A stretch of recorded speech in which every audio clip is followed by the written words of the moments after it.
Jesus com seus discípulos, contexto, ele está discipulando, ele está passando conhecimento sobrenatural dos mistérios de Deus, moldando esses discípulos para que eles se tornem também discipuladores.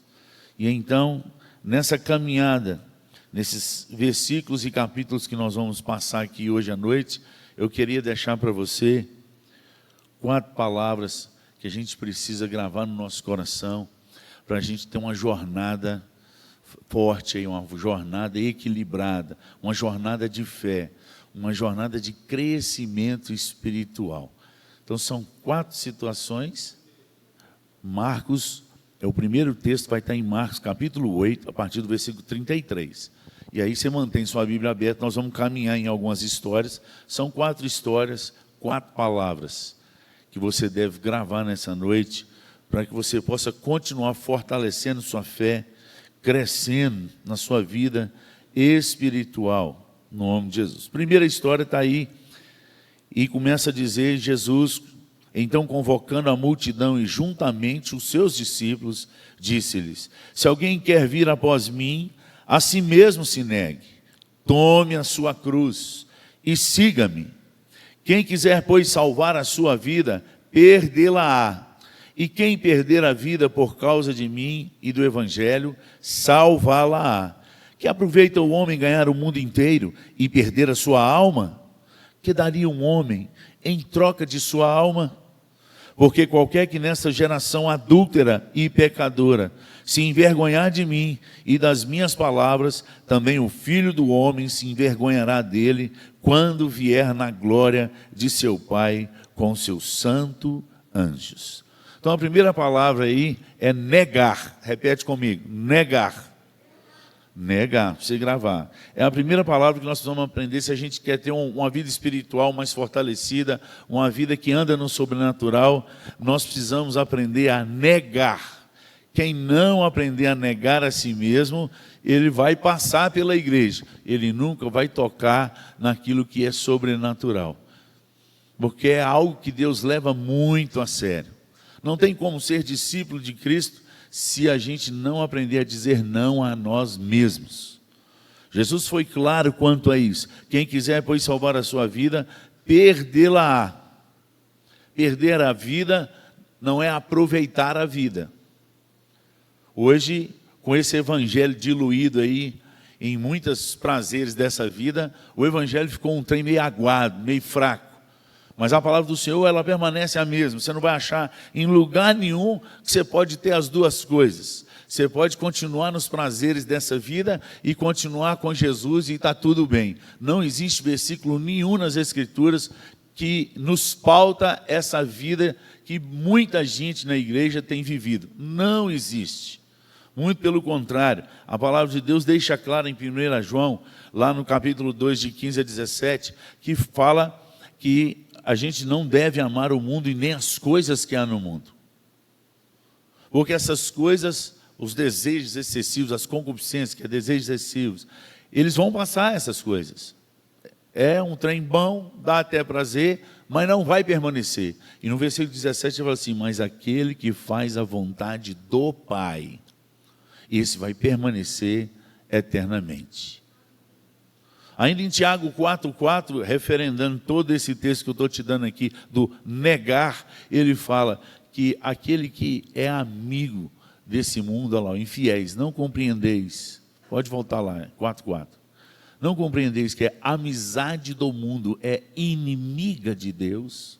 Vai, continua, pode passar. Aquele que quiser ser amigo do mundo, constitui-se inimigo de Deus.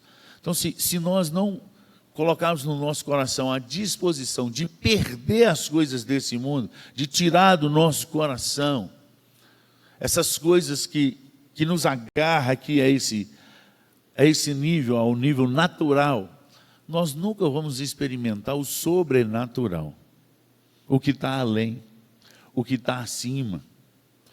Se nós não aprendermos a dizer não, irmãos, não tem como a gente crescer. Crente que não nega a si mesmo, ele nega a Jesus. Não tem dois termos. Jesus foi claro quando ele diz: quem comigo não ajunta, espalha. Quem não é por mim, é contra mim. Se você perceber nas Escrituras, não existe um lugar neutro que o mundo criou. Não existe esse negócio do neutro, do centrão. Não sou daqui, mas eu também de cá eu não sou. Eu ainda não decidi. As pessoas que ainda não decidiram, elas estão no caminho largo, pensando se vai passar para o caminho estreito. Porque não existe um muro aí para você ficar em cima do muro, pensando, não, será que vai valer a pena? Não tem. Se você está pensando, irmão, você já está no caminho largo. Você não está num caminho que leva à eternidade. Porque nós precisamos aprender a negar. E eu tenho aprendido algumas coisas nessa caminhada cristã. Nós sempre teremos coisas nobres, justificáveis e plausíveis para não fazer a vontade de Deus. Sempre. Até na Bíblia tem isso. Eu acho que é Marcos capítulo 1. Agora me deu um versículo 33. Está nesses versículos aí que fala sobre isso. Quando Jesus cura uma multidão, antes desse contexto. E aí expulsa um monte de demônio. E aí Jesus some para orar. No outro dia, Pedro, os discípulos, começam a buscar e acha Jesus. E ele fala: mestre, todos te buscam. Todos te buscam. Para que eles estavam buscando a Jesus? Para ser mais gente curada, para ser mais gente liberto, cheio de demônio. A cidade inteira foi para a porta da cidade. E naquela noite Jesus tinha curado muitos enfermos. E tinha expulsado muitos demônios. E eles queriam continuar esse negócio. Eu falei: Senhor, todos te buscam. É plausível, não é? Não é justo? Não é justificado? É Marcos 1, versículo, acho que 37. Está entre o... Tá. Isso, logo depois da cura da sogra de Pedro. E aí, eles tinham plausível, porque estava enfermo, justificável, porque queria cura, libertação, e é honroso estar com Jesus. E Jesus responde para eles: vão para outros lugares, porque importa que eu pregue o evangelho a outros lugares. Então a gente sempre vai ter uma desculpa para dizer: Jesus, hoje não, porque eu tenho que fazer isso, hoje eu não dei, tá aqui. E acaba vivendo o seu querer e esquecendo de viver a vontade de Deus para a sua vida. Se nós não aprendermos a negar a nós mesmos, amados, não tem como seguir a Cristo. Porque para seguir a Cristo não é só entrar para uma igreja, não é só declarar as teologias dessa igreja. Nós temos que aprender a andar na vontade de Deus Pai. E a vontade de Deus Pai é que a gente busque Ele em primeiro lugar, o seu reino e a sua justiça. Se isso não for o primeiro lugar das nossas vidas, nós estamos andando dentro da igreja na rota errada. Então nós precisamos aprender a negar a nós mesmos. Porque crente que não nega a si mesmo, nega a Jesus. Então a primeira palavra aí é negar. E ele ainda diz: que aproveita o homem ganhar o mundo inteiro. Ganhou o mundo inteiro. Ganhou diploma de medicina, ganhou mestrado de medicina, doutorado, pós-doutorado. E a família na igreja está feliz demais, mas o menino está longe da igreja, está longe de Jesus. Perdeu tudo, filho. O que adianta ganhar o mundo inteiro? Mas perdeu a alma, perdeu tudo. O que adianta? Os filhos da gente ser juiz, promotor, ser o que for, do melhor. Nossa, meu filho era um pé rapado, agora tem milhões. Perdeu tudo. Porque o que ele não podia perder é a alma, a eternidade. Andar com Deus, vida com Deus. Pastor, como eu corrijo essa rota? Essa rota só é corrigida quando a gente clama a Deus pelos nossos filhos, pela nossa vida, quando a gente entrega eles na mão do Senhor para Ele fazer o que Ele quiser. Às vezes vão voltar machucados, mas é melhor voltar machucado do que viver com saúde a vida inteira no inferno. É melhor, irmãos. Nós temos que ter coragem de fazer como Abraão. de pegar os nossos filhos, dou o que doer e custe o que custar, e entregar no altar de sacrifício ao nosso Deus. Quando Abraão fez isso com seu filho, Deus entrou com a providência. O problema é que o Deus que a gente crê hoje não é tão assim. A gente fica assim, será? E se Deus não fizer? Uma fé doentia, uma fé fraca, pobre. Nós precisamos aprender a negar os nossos sonhos e desejos. Eu lembro quando os meus filhos nasceram. Foi a primeira coisa que eu fiz.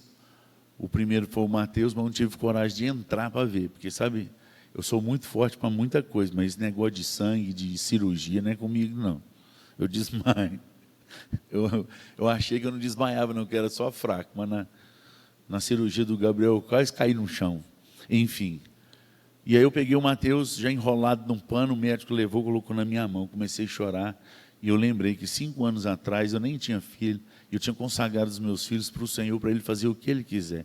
Eu levantei ele, falei, Senhor, é teu, estou devolvendo, me dá sabedoria para criá-lo, porque é teu. O Gabriel foi do mesmo jeito. Já o Gabriel, o médico me encorajou, e eu consegui entrar na sala, olhar só para os olhos da Morgana o tempo todo, para não desviar. Porque na hora que puxou o Gabriel assim, ele começou a chorar, 2 coisas aconteceram naquela sala. Primeiro, quando eu falei com o Gabriel, ele parou de chorar imediatamente. Conheceu a voz do pai. Eu conversava com ele na barriga. Mas a segunda, falei, meu filho, você é consagrado ao Senhor, ele de olho abertão. E eu levantei na sala de cirurgia e falei, Senhor, estou devolvendo para ti. É do Senhor. Nós precisamos aprender a entregar a nossa vida, irmãos, para Deus fazer o que Ele quiser com a gente. Amém? E que em tudo a gente possa glorificar o nome do Senhor. Seja na saúde, seja na enfermidade. Render graças ao Senhor, porque Ele é bom. Venha o que vier. Negue a si mesmo. Deixa Deus ser exaltado na sua vida. Amém? Segundo contexto está logo aí abaixo. Ele passou 6 dias depois, nós não sabemos o que aconteceu nessa semana de 6 dias. Primeiro foi esse choque térmico que deu nos discípulos e naquela multidão, negar. Ele sobe para um monte para orar, leva Pedro, Tiago e João. E quando eles chegam lá, as vestes dele transfigura e fica branca como nenhum lavandeiro consegue fazer. E naquele momento aparecem Moisés e Elias. E o negócio foi tão impactante que Pedro fala, Senhor, vamos fazer 3 tendas aqui de acampamento. O acampamento não está escrito na Bíblia, não. Eu que estou empolgado aqui e aumentei uma palavra. Vamos fazer 3 tendas, uma para o Senhor, uma para o Moisés, uma para Elias. Bom é estarmos aqui. Aí veio uma voz do céu, é a segunda palavra. Era a voz do Pai, de Deus. E naquele monte ele falou assim, este é o meu filho amado. A ele eu vi. Eu não sei se ele apontou o dedo, só fala que a voz falou. Se uma luz brilhou, mas continuou brilhando a roupa, mas a voz veio. Este é o meu filho amado. A ele ouvi. Se a primeira palavra é negar, a segunda palavra é ouvir. Ouve. Um dos maiores defeitos de nós como igreja, sendo pastor, sendo presbítero, diácono, seja qualquer pessoa da igreja, um dos maiores defeitos da igreja, dessa igreja aqui da Bíblia, até hoje continua o mesmo. Ouve. Ouve. O maior pecado das 7 igrejas que constitui na totalidade de todas as igrejas do mundo, porque a gente sabe que o número 7 é o número da perfeição, da plenitude. Aos 7 candeeiros, às 7 estrelas, aos 7 espíritos, às 7 igrejas. Ou seja, é para todo mundo, não sobra ninguém de fora. Então, o maior pecado das 7 igrejas em Apocalipse, quando Deus manda João escrever, e falando que ele conhecia essa igreja, e os defeitos que ela tinha, algumas tinham qualidade, mas ele tinha algo que no final ele falou com todas elas. falou: aquele que tem ouvidos, ouça o que o Espírito diz à igreja. O grande problema nosso é que quando a gente não consegue ouvir o que o Espírito Santo de Deus diz, porque não se engane, não são todos que estão dentro da igreja que escutam a voz do Espírito. Isso é fato.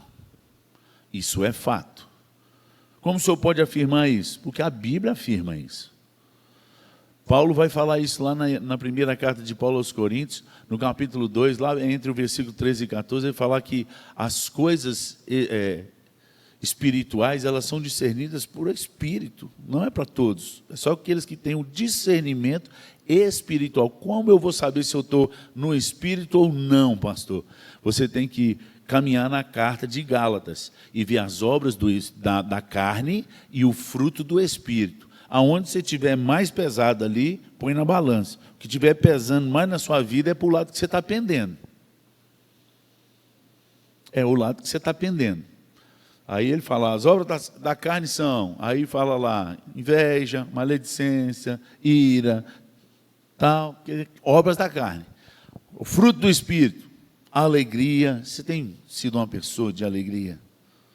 De uma alegria que não vem do dinheiro, não vem de uma notícia boa, não vem de um estado de saúde. A alegria vem do Senhor, porque o Senhor é a nossa alegria.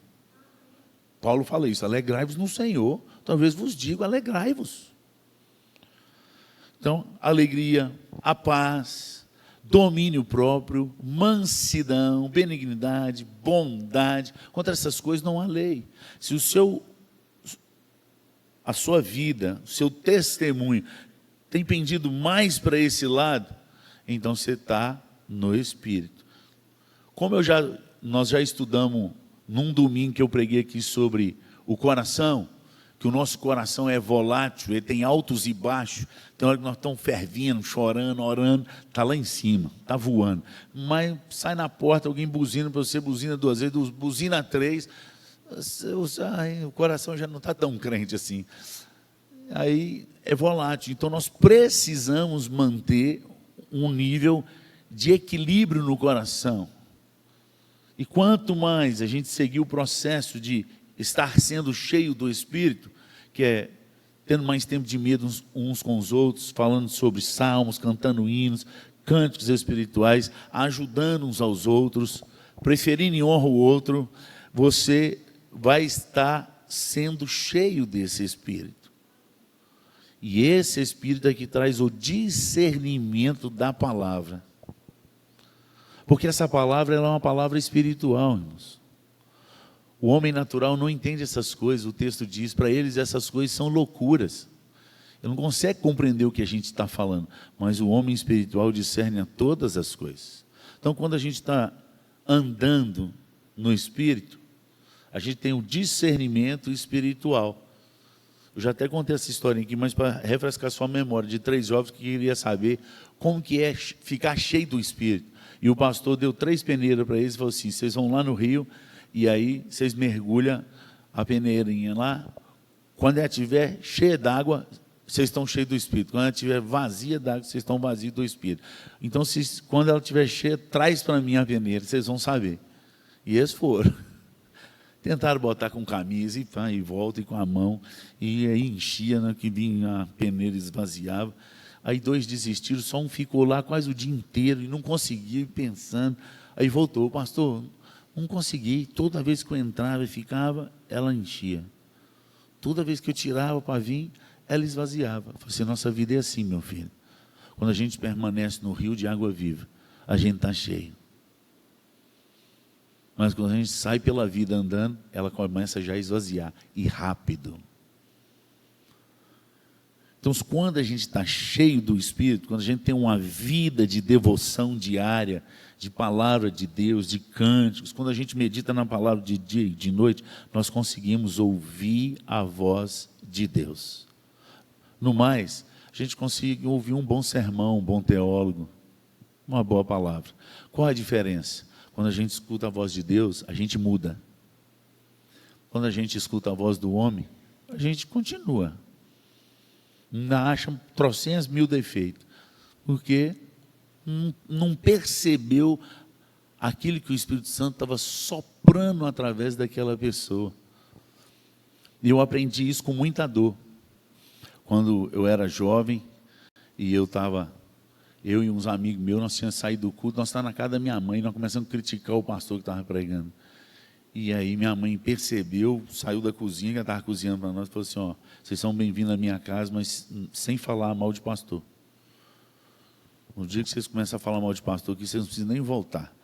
Aí um tentou resmungar, e ela falou assim, se vocês orassem pelo pastor, tanto vocês reclamam, quem sabe Deus usava ele para falar na vida de vocês. O problema é que vocês estão reparando mais defeito do que aquilo que Deus quer falar. Daquele dia em diante, eu lembrei daquele da mula de Balaão. Eu falei, Deus, se usou uma mula, usa qualquer pessoa, mas não deixa eu sair da casa do Senhor sem ouvir a tua voz mais não. Usa uma criança, usa um louvor. Às vezes o pastor está num dia ruim, ele está com a peneira fora do caminho, aí você vai ouvir só coisa de homem, não vai ouvir coisa do Espírito. Mas alguém que está tocando, talvez possa estar transbordando do Espírito e vai encher sua alma, vai trazer uma palavra que vai curar seu coração. Ou quem sabe uma criança vai encostar em você, vai te dar um abraço, e uma palavra que ela der pode mudar a sua vida. Nós precisamos aprender a ouvir a voz de Deus, amados. E Ele fala através da pessoa de Cristo Jesus, que é o caminho, a verdade e a vida. Ele é a palavra, o verbo vivo, encarnado. Quando a gente abre a palavra, a gente crê que Cristo está falando conosco. Mas nós precisamos estar alinhados com o coração. Os nossos ouvidos do Espírito só abrem se a gente imergir nele, não só vir à igreja. Então a primeira palavra é negar, porque crente que não nega a si mesmo, nega Jesus. A segunda palavra é ouvir, porque crente que não ouve a voz de Jesus, ouve a voz do diabo. Lembre-se que no reino espiritual não tem centrão. Ou a gente está ouvindo de um, ou a gente está ouvindo do outro. Não tem. E o diabo, ele atua em três áreas na nossa vida. Ele mesmo falando na primeira pessoa, ele usando a carne e ele usando as coisas desse mundo. São os três inimigos que a gente precisa conhecê-los bem e como vencê-los. É um estudo que a gente pode fazer para frente aqui para a igreja, para a gente melhorar na batalha espiritual, conhecendo os nossos inimigos e como vencê-los. O mundo, a carne e o diabo. E o diabo atua na carne e no mundo, portanto, na nossa vida. E a nossa luta não é contra carne e sangue, mas contra potestades. Nós precisamos gravar isso, irmãos, porque toda vez que alguém faz raiva na gente, ou fala mal da gente, chega no nosso ouvido, você precisa entender, foi usado, mas não é ele, porque a nossa luta não é contra o sangue, nem contra a carne, é contra principados e potestades, nas regiões celestes ainda. Quando a gente mentaliza isso, quando isso desce, a gente começa a ouvir mais a voz de Deus, fechar mais ouvido para as coisas que não vale a pena, porque vai te adoecer, vai te puxar para baixo, vai fazer você parar de andar e receber aquilo que vem do alto, sobre sua vida. Esse é o meu filho amado, a ele eu vi. Toda vez que a gente está linkado mais no culto do que naquele que fala, a gente começa a inventar coisas que não precisa. O Senhor bom está aqui, ué. Vamos fazer 3 tendas aqui, e o texto diz assim, falava assim Pedro, porque não sabia o que dizer. Diante do que ele viu, ele deu uma boa ideia. Nem sempre as boas ideias vêm de Deus. Nós precisamos aprender a ouvir a voz que vem do Senhor. Como eu posso aprender a voz que vem do Senhor? Tudo que você ouve, que você acha que é de Deus, você tem que conferir na palavra. Aonde que está escrito? Tem alguma coisa escrita sobre isso? Vão alinhar lá. Então, vou dar algumas dicas aqui. Criação de filhos, lê na palavra. Está na palavra como que a gente deve criar filhos. Criança, qual o método que usa. Jovens, qual é o método que usa. Tem na palavra. Com jovens, tem amor, bons conselhos. Com criança, às vezes tem que usar a vara para levar a alma dela do inferno. Está escrito lá. Eu não concordo. Irmão, é um direito seu. Mas Deus não vai mudar por causa de você, não. É o que está escrito. Aí o que acontece? O povo não faz a primeira parte na infância, acha que uma boa conversa resolve. Quando chega na adolescência, na juventude, quer usar a vara ou quer bater porque o trem excedeu demais. Fez tudo errado. Se fizesse a primeira etapa certa, na segunda resolvia. Quando a gente usa a primeira etapa, uma boa conversa aqui resolve. Um castigo na adolescência resolve, e quando chega na juventude, uma boa conversa resolve. Um só olhar de olho, sobrancelha fechada, ele já entendeu tudo. Porque lá na infância ele aprendeu através da vara. Ah, mas tem muita gente que espanca. Eu não sou muita gente. Eu vou seguir o que a palavra de Deus diz. Nós precisamos aprender a ouvir a voz de Deus e obedecer. Amém? Vou te dar outra dica para você. Provérbios fala, se eu não me engano, 3 ou 4 vezes. Para a gente tomar cuidado demais. Na verdade, não é nem tomar cuidado. Não seja avalista dos outros. Se você não tem o que perder, e vai perder a cama que está debaixo de você. Não seja avalista. Está na Bíblia. Está na Bíblia. Aí a gente faz. E a Bíblia fala, o crente, quando ele faz esse tipo de coisa, quando ele empresta dinheiro, ele tem que emprestar sabendo que está perdendo dinheiro. Se ele é crente. Está na Bíblia. E se for cobrar alguma coisa, juros de banco. Está na Bíblia. A área sexual no casamento. Está na Bíblia. Ah, eu não concordo. Irmã, se você é crente e diz que tem Jesus, está na Bíblia. 1 Coríntios capítulo 7. Está lá. O papel do homem, da mulher, do tempo, do modo, o quanto que pode parar, o máximo que pode, e você não pertence ao corpo, pertence ao outro, e o corpo do outro pertence a você. Está na Bíblia. Quando a gente ouve a voz de Deus, a gente sofre menos, a gente acerta mais. Amém? Então, Ele é Jesus. Nós precisamos aprender a ouvir a Ele. Ele é a palavra. Então, o que está escrito é de Deus. Amém? Porque quem não escuta a voz de Deus, escuta a voz do diabo. Terceiro caso aí para nós. Olha aí. Está no versículo 14. Eu não vou ler toda a história, eu vou só citar porque você já conhece, porque ela é bem conhecida. Descendo do Monte da Transfiguração, Jesus observa uma multidão lá, uma confusão lá embaixo. Eram os outros discípulos que tinham ficado lá embaixo. Tinha subido só Pedro, Tiago e João. Aí quando ele chega e aproxima, ele viu essa confusão e ele pergunta. Então, ele falou assim, eu apresentei meu filho aos teus discípulos, mas que eles expelissem e eles não puderam. Esse é o versículo 18, a segunda parte. Aí versículo 19, Jesus fala assim, ó geração incrédula, que não crê, até quando estarei convosco? Até quando estarei convosco? E aí mandou trazer o menino. Perguntou quanto que ele ficava possesso. O pai falou, desde a infância. E o pai fala o seguinte com Jesus, no final do versículo 22, se tu podes alguma coisa, tem compaixão de nós e ajuda-nos. Olha o que lhe respondeu Jesus, versículo 23, vamos lá? De Marcos 9, versículo 23. Olha o que lhe respondeu Jesus, se podes, tudo é possível ao que crê. Imediatamente o pai do menino exclamou com lágrimas, eu creio, ajuda-me na minha falta de fé. A terceira palavra aqui é crescimento ou desenvolver a fé. Você vai perceber que esse homem tinha fé, mas faltava crescer um pouco mais.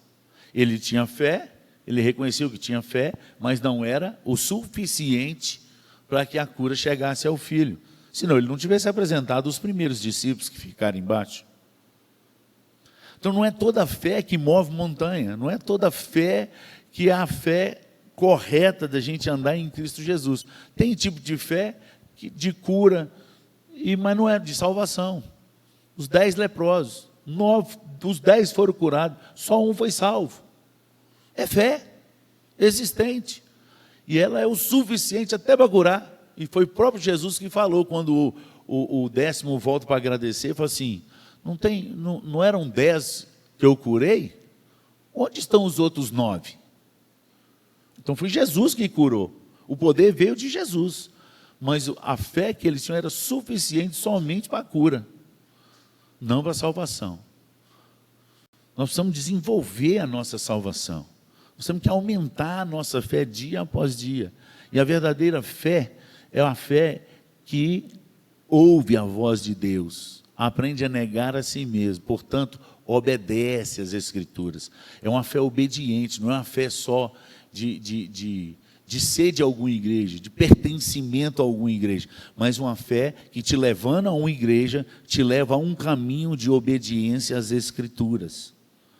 É essa fé que nós precisamos desenvolver, porque essa salva, ela não só salva, a cada dia mais você vai experimentando o sobrenatural de Deus quando você anda no caminho dessa unção.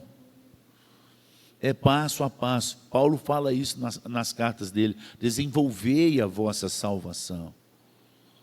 Se vocês tiverem fé, pode pedir o que quiserdes, mas uma fé que condiz com as Escrituras, que anda debaixo de uma santidade, de um dizer não para as coisas desse mundo, porque você já disse sim para o que é eterno. Então, quando nós caminhamos nesse andar de fé, algumas coisas envolvem essa fé verdadeira: obediência às Escrituras, mas um tempo de conversa cada dia maior, de intimidade com Deus, que é chamado na Bíblia de oração, mas também uma palavra que é usada na Bíblia, que é jejum, consagração. Quando os discípulos chegaram no quarto, falaram assim: mas por que nós não podemos expulsar esse negócio?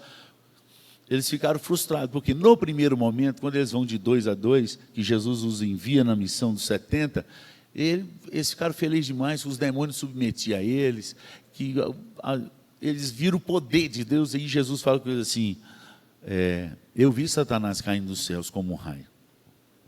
Eis aí vos deu autoridade. Está lá em Lucas capítulo 10, a partir do versículo 17.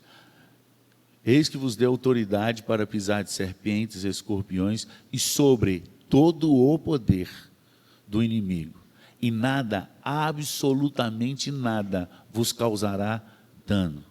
Contudo, alegrai-vos, porque os vossos nomes estão arrolados nos céus, não porque expulsai demônios. Jesus está orientando a fé deles e equilibrando a fé deles. Nós precisamos ter fé suficiente para que toda a autoridade seja revelada através da nossa vida, pela oração. Ele nos deu, eis aí, vos dei. É algo que Ele nos deu. Quando isso funciona? Quando está debaixo da obediência. Quando a gente abre mão dessas coisas passageiras, por amor a Cristo e à palavra. Essas coisas são ativadas na nossa vida, no dia a dia. Fé envolve oração, envolve jejum. Jesus falou: essa casta, existem níveis de potestades. Jesus que falou: não pode sair, a não ser por jejum e oração. Então a gente vive muito uma vida que todo mundo vive. A gente fala muito pouco sobre isso, porque, irmão, você pode ter certeza, no dia que você decidir na sua vida: eu vou comprar um livro sobre jejum e oração, vou aprender, vou começar a experimentar isso que o pastor está falando, eu vou começar a orar, eu quero desenvolver minha fé. Ou se prepara. Você pode escolher o pior dia, assim, não, esse aqui não vai dar nada, não. Dia de semana, você vai receber um convite para comer uma picanha. Você gosta de picanha, e é no dia que você está jejuando. Ou então uma feijoada. Gente, é incrível. É incrível. Toda vez que a gente decide consagrar a Deus, consagrar para ficar mais forte? Não, para o ouvido ficar mais sensível. Porque a força é do Senhor, não é nossa. Nós não podemos, sem Ele, nós não podemos nada. Foi Jesus quem disse isso. Sem mim, nada podeis fazer. Mas com Ele, prepara, filho. Porque você vai conhecer coisas que muita gente da igreja e do povo lá fora, então, essas coisas são loucura para eles. Eles não conseguem entender de jeito nenhum. Então nós precisamos aprender a ter vida com Deus. Na vida de discipulado existe negar, ouvir e crescer. Porque se a gente não cresce, nós estamos diminuindo. Não tem estático. Se a gente não cresce, nós não podemos aprender mais nada. É por isso que muita gente na igreja, às vezes, não consegue entender alguns níveis de estudo, que são coisas mais pesadas, difíceis demais de explicar. Porque o tempo que elas têm da igreja para serem maduras, elas não colocaram tudo que ela está aprendendo, como você está aprendendo essa noite, em prática o que aprendeu. Aí a Bíblia fala que elas continuam como crianças, tem que ficar ouvindo sobre os fundamentos da fé, sobre os oráculos da fé. Elas se deleitam nisso, mas a vida toda. E a Bíblia chama isso de leite. Os maduros espirituais é aqueles que pela prática crescem nessa palavra. Tem que praticar. Então eu tenho que decidir perdoar as pessoas. Por causa das pessoas? Não por causa de mim. Eu preciso crescer. Eu quero amadurecer. Dar a segunda face, andar a outra face, andar a segunda milha, isso envolve crescimento de fé. Você passar para um nível maior de fé, para você chegar no nível que Jesus fez para libertar o filho daquele homem. E ele fez a oração: Senhor, aumenta a minha fé. Eu creio. Então talvez você creia, mas hoje você ainda não está suficiente para experimentar aquilo que Deus quer fazer através da sua vida. E quer, tá? Porque Deus, o que Ele mais quer é o igual você quer. Você ama satisfazer os desejos dos filhos de vocês. Quem tem filho aqui, se o filho pede alguma coisa e ele tem condição, o dinheiro, na hora certa, e nossa, a gente vê os meninos sorrir, a gente fica numa alegria, porque a gente satisfez o coração dos meninos. É filho. Deus é do mesmo jeito. Quando Ele dá o poder em nós, pela fé, de nos tornarmos filhos dEle, Ele quer manifestar a glória dEle em nós. Ele já falou isso, deixou registrado isso na palavra, em João 14, 21, João 14, 23. Ele quer manifestar, gente, quando Ele identifica que a gente está amando Ele de verdade. Ele quer vir fazer morada. Nós não sabemos o que é isso, não, porque é algo espiritual, mas nós sentimos. Quando a gente começa a andar com Deus. Então, cresça na sua fé, desenvolva. A última palavra, continua nessa mesma caminhada, você vai ver aí, que eles continuam caminhando. Aí, em Marcos 9, 33, a primeira palavra é negar. A segunda palavra é, a terceira palavra é crescer. Na fé, na oração, no jejum. A última palavra é essa aí: maior o reino dos céus. Tendo eles partido para Cafarnaum, estando ele em casa, interrogou os discípulos de que discorrisse pelo caminho. Mas eles guardaram silêncio. E foi Jesus que perguntou: o que vocês estão vindo discorrendo no caminho? Estava cochichando um com o outro. Mas eles guardaram em silêncio, porque pelo caminho haviam discutido entre si sobre quem era o maior deles. Toda igreja tem isso. Toda igreja tem isso. Ele, assentando-se, chamou os 12 e lhes disse: vamos ler esse texto aí, o versículo 35 de Marcos 9. Se alguém quer ser o primeiro, será o último e servo de todos. E depois colocou uma criança no colo, diz, tomando nos braços deles, qualquer que receber uma criança tal como essa em meu nome, a mim me recebe. E qualquer que a mim me receber, recebe não a mim, mas aquele que me enviou. Então nós precisamos aprender a servir. E depois ele põe um exemplo de uma criança. Então ele está linkando isso aí. Primeiro, nós precisamos aprender a servir a todos. Porque tem gente que serve. Serve aos que têm dinheiro, serve aos que têm diploma, aos que é doutor ou doutora. Aí gosta de servir. Mas ele colocou uma criança. O nível de serviço não é só as pessoas que têm alguma coisa para te devolver. É até as pessoas que nunca vão ter nada para te devolver. Elas não têm nem condição de te devolver, porque são crianças. No dia que a gente aprender a servir nesse nível, nós estamos caminhando para o primeiro do reino dos céus. No dia que nós, como igreja, entender que nós viemos para a igreja, não é para ser servido, mas é para aprender como servir. É para sair servindo. Irmãos, isso aqui vai melhorar demais. As confusões tudo acaba. Sabe por quê? Para que eu vou ficar achando defeito do outro, se eu quero ser pior do que ele? Eu quero ser o último. Para quê?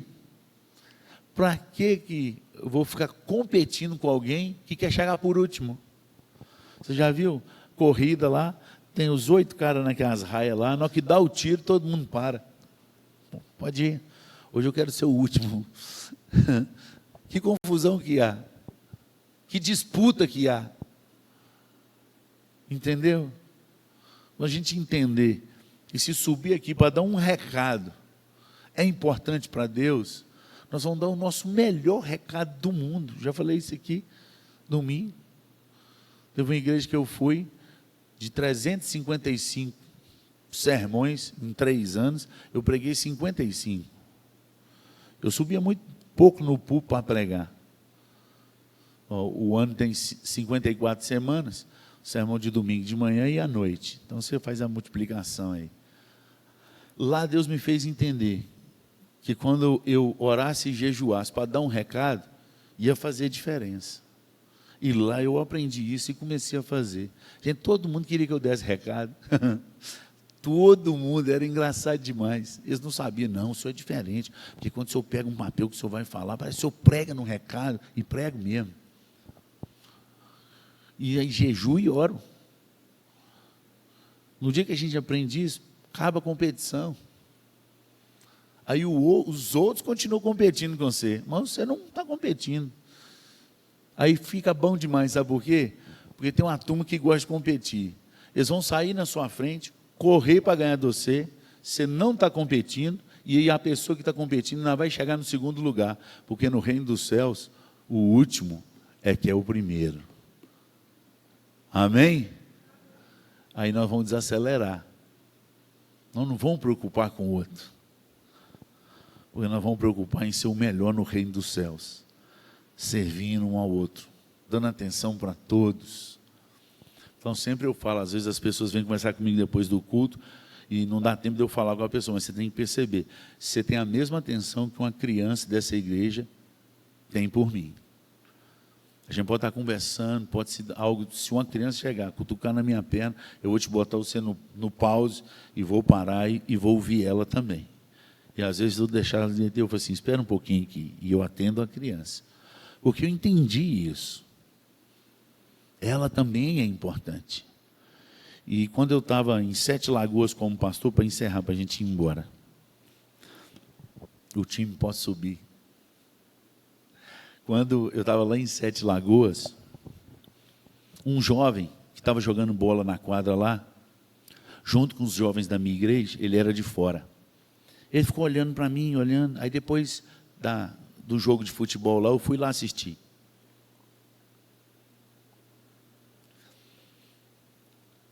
Ele falou assim, pastor,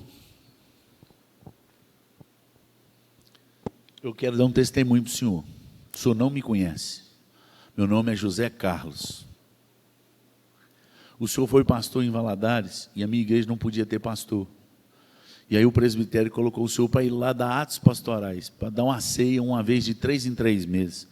E o senhor conversou com o conselho lá, pegou um dia de semana que não tinha culto na sua igreja, e foi toda semana na minha igreja, que não podia pagar pastor, e foi lá ministrar. Você dava estudo nesse dia, e uma vez por mês você ia lá dar a ceia, falar para a gente levar pessoas não convertidas, pessoas de fora, que o senhor ia pregar um sermão evangelístico, um domingo por mês.